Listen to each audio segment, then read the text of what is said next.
9 दिवसीय यात्रा है। 160 किलोमीटर की यात्रा पंडित धीरेन्द्र कृष्ण शास्त्री करेंगे और इसकी शुरुआत कल से हो गई थी। आज इसका दूसरा दिन है। अब हजारों श्रद्धालु उनकी यात्रा में जुड़ रहे हैं। मौजूद श्रद्धालुओं को उन्होंने संबोधित भी किया, लेकिन जो मौलाना शहाबुद्दीन हैं उनका एक बयान वायरल हो रहा है। इस पर पलटवार करते हुए कहा कि ना हम बंद होंगे और ना ही यात्रा बंद होगी। जिनको दिक्कत है यहाँ आ जाओ। धर्म विरोधी ताकतें हिंदुओं को एक होने से रोक रही हैं। इनके जलसे निकलते हैं तो हम तो नहीं रोकते।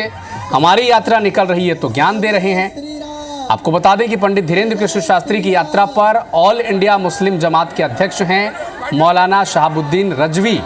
इन्होंने इस यात्रा पर प्रतिबंध लगाने की मांग की है। उनका तर्क ये है कि यात्रा अमन शांति की बजाय सांप्रदायिक माहौल न पैदा कर दे और इसके लिए इस यात्रा को बंद कर देनी चाहिए। ये कह रहे हैं मौलाना शहाबुद्दीन रजवी। क्या कह रहे हैं देखें आप। तो देखिए मौलाना शहाबुद्दीन रजवी क्या कह रहे हैं। बरेली के मौलाना हैं, इन्होंने यात्रा बंद करने की मांग की है और ये कहा है कि इससे सांप्रदायिक जो माहौल है वो गरमाएगा। आशंका है कि ये पदयात्रा नफरत भरी यात्रा होगी। अब इन्हें कैसे पता चला ये नफरत भरी यात्रा है? ऐसा ना हो कि यात्रा में दंगा फसाद हो जाए। अभी आशंका जाहिर कर रहे हैं मौलाना साहब। हमेशा मुसलमानों के खिलाफ बोलते हैं धीरेन्द्र शास्त्री, ये भी उनका आरोप है, और मुसलमानों को धमकी देते रहते हैं, ये भी आरोप लगा रहे हैं मौलाना शहाबुद्दीन रजवी।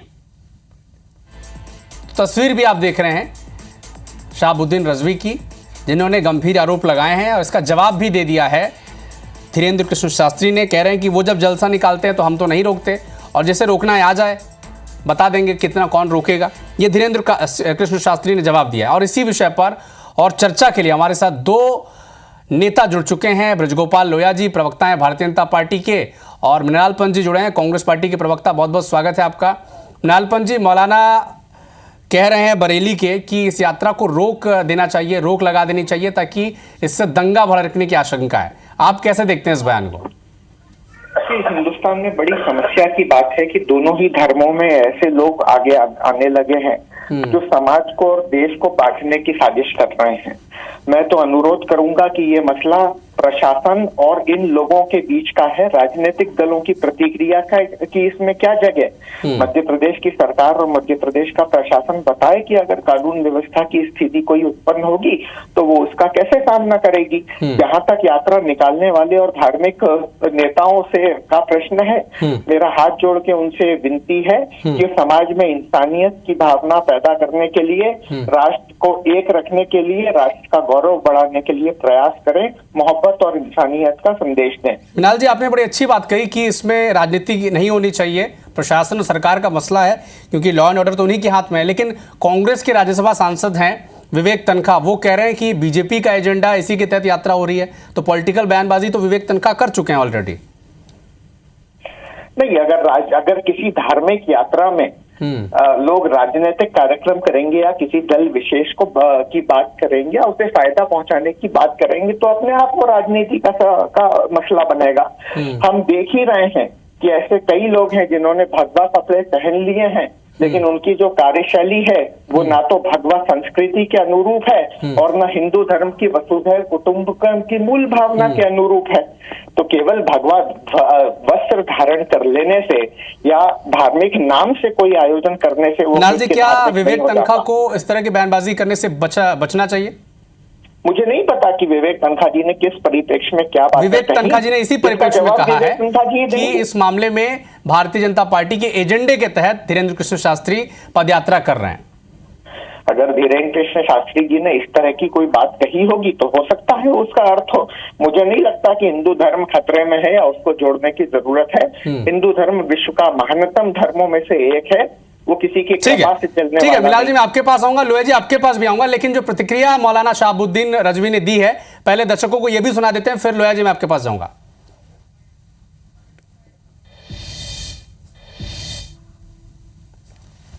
ना हम बंद होंगे ना हमारी यात्रा बंद होगी। तुमको ज्यादा दिक्कत है तो आओ। इसलिए हम लोगों को अब और नहीं रुकना है, क्योंकि धर्म विरोधी ताकतें लगातार हिंदुओं को एकजुट होने से रोक रही। अच्छा, हमें हंसी इस बात पे आ रही, उनके जल से निकलते हैं तो हम नहीं रोकते, और हमारी यात्रा निकल रही है तो वो ज्ञान पेल रहे हैं पटरी के बराबर। की प्रतिक्रिया आपने सुन ली लोया जी। मौलाना जी की जो आपत्ति है उसे आप कैसे देखते हैं? नहीं, देखिए, मैं तो ये मानता हूं कि मौलाना जी को इसमें कहीं अपनी टिप्पणी की भी आवश्यकता नहीं थी, परंतु कुछ लोगों ने इस देश के सांप्रदायिक माहौल को खराब करने का ठेका ले लिया। अब अगर कोई यात्रा हो रही है, आज तक किसी भी मुस्लिम यात्रा पर कभी किसी ने उंगली नहीं उठाई कि ये निकलनी चाहिए या नहीं निकलनी चाहिए। आपको याद होगा, ये तो वो देश है जहां मुस्लिम बाबरी मस्जिद के लिए भी यात्रा निकाल चुके, और ये सारे मौलाना उस यात्रा में शामिल थे। परंतु दुर्भाग्य है कि यदि हिंदू सनातन का कोई व्यक्ति हिंदुओं की एकता के लिए अगर कोई यात्रा निकाल रहा है, तो मुझे लगता है कि लॉ एंड ऑर्डर देखना सरकार का काम है, और हर व्यक्ति को, हर संप्रदाय को ये अधिकार है कि वो अपने कल्याण के लिए कोई काम कर सके। मगर जब भी गेरुआ कपड़ा पहनकर, भगवा पहनकर कोई निकलता है, तो आपत्ति पूरे एक समुदाय को होती है, और उससे ज्यादा आपत्ति उस समुदाय को पोषित करने वाले राजनीतिक दलों को होती है, जिसमें कांग्रेस खास तौर से शामिल है। मैं एक बात पूछना चाहता हूं कांग्रेस के मेरे मित्र से कि इतना भय क्यों है? बार बार जनता आपको ये बता चुकी है। अभी कह रहे थे मित्र कि भगवा कपड़े पहनकर ऐसा नहीं करना चाहिए, वैसा नहीं करना चाहिए, राजनीति नहीं करना चाहिए। किसने कहा भगवा कपड़ा राजनीति का प्रतीक नहीं है? भगवा कपड़ा पहनकर ही इस देश में राजनीति होती चली आई है।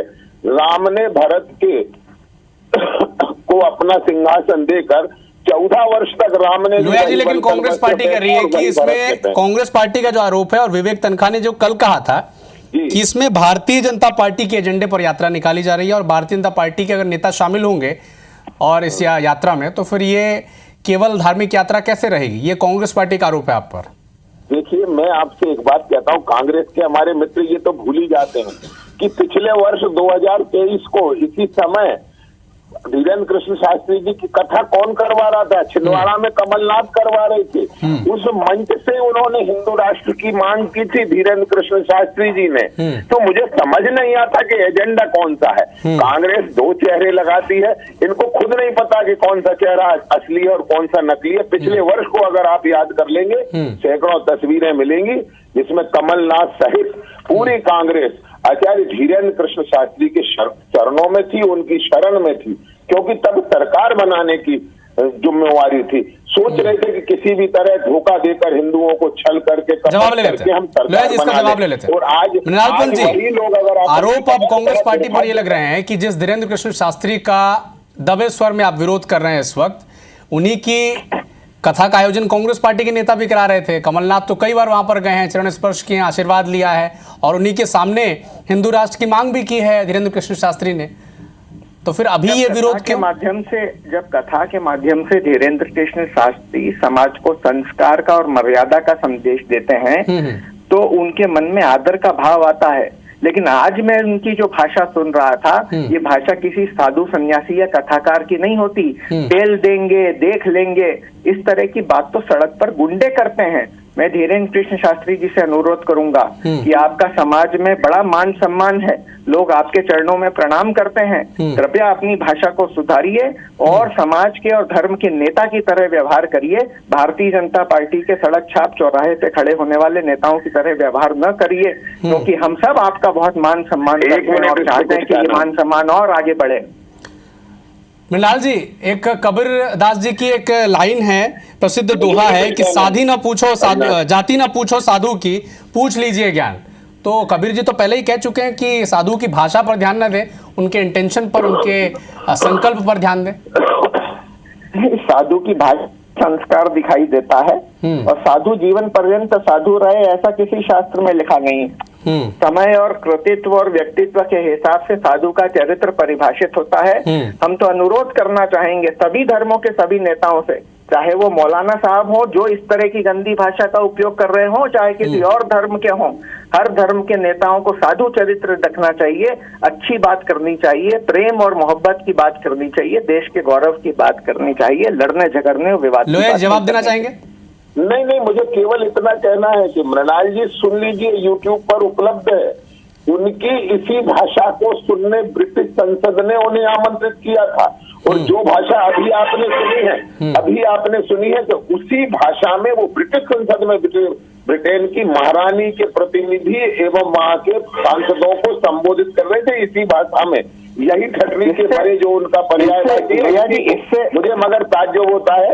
एक बात और जरूर कहना चाहूंगा, जो लोग इसमें राजनीति क्यों ढूंढ रहे हैं, आज उस समय उनकी यात्रा परसों प्रारंभ हुई है जब देश में कहीं चुनाव नहीं है। क्लोजिंग रिमार्क 20 सेकंड मृणाल जी। ब्रिटिश संसद की बात करने का कोई अर्थ नहीं है। ये वही ब्रिटिश थे जिन्होंने हिंदुस्तानियों को गुलाम बना के व्यवहार किया था। इससे गौरव नहीं बढ़ता। ठीक है, धीरेन्द्र कृष्ण शास्त्री के बयान पर अब सियासी बवाल मच चुका है क्योंकि उन्होंने पलटवार किया है। मौलाना बरेली के कह रहे हैं कि इस यात्रा पर रोक लगानी चाहिए और इसी पर आपने मृणाल पंत जी और ब्रजगोपाल जी को सुना। भारतीय जनता पार्टी और कांग्रेस पार्टी के प्रवक्ता लगातार इस बहाने अब सियासत भी मध्य प्रदेश में शुरू हो चुकी है क्योंकि इस यात्रा को बंद करने की मांग बरेली के मौलाना शहाबुद्दीन ने की, तो जिसका जवाब धीरेन्द्र कृष्ण शास्त्री ने दिया। कहा कि अगर यात्रा को रोक लगानी है, रोकना है इस यात्रा को तो आ जाएं, देखेंगे यहाँ पर कौन रोकता है।